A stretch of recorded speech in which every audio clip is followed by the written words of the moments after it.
September 8, 2025 मन्डेको दिन जयन्ती आन्दोलनबाट नेपालका विभिन्न स्थानमा रहेका स्पेसली हाम्रो सरकारी भवनहरू आगजनी गरेर ध्वस्तै भएका थिए।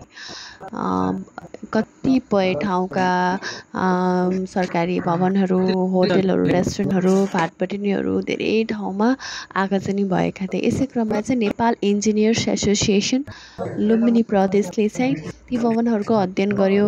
त्यो भवनहरू बस्न लायक छ कि छैन भनेर स्टडी गर्यो, भिजुअल एसेसमेन्ट गर्यो, अनि स्मिथ ह्यामरको प्रयोग गरेर कन्क्रिटको स्ट्रेन्थ कति छ त, त्यो बनेको कन्क्रिटमा हामी बस्न योग्य छ कि छैन भनेर पनि टेस्ट गरियो हामीले। कतिपय भवनहरू चाहिँ बस्न योग्य थिएनन्। धेरै नै लगभग 24 घन्टाभन्दा बढी समय चाहिँ आगो ननिभेको रहेछ। स्ट्रेन्थ एकदमै कम आएको भवनहरू पनि हामीले भेट्यो। अनि कतिपय भवनहरूमा चाहिँ बस्न योग्य छ। यही टेस्ट गरेर हामीले भवनहरू बस्न योग्य छ छैन भनेर हेऱ्यो र फर्दर प्रोसिड्युर अगाडि बढायो।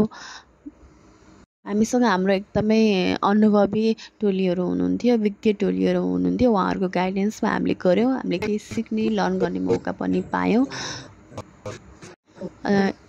देशको सार्वजनिक सम्पत्ति यस्तो तहस नहस ध्वस्त भएको देख्दा चाहिँ एक किसिमले चाहिँ निराश पनि लागिरहेको थियो। अब जेएनजी आन्दोलनको चाहिँ निर्क्युल निस्कियोस् भन्न चाहन्छु म।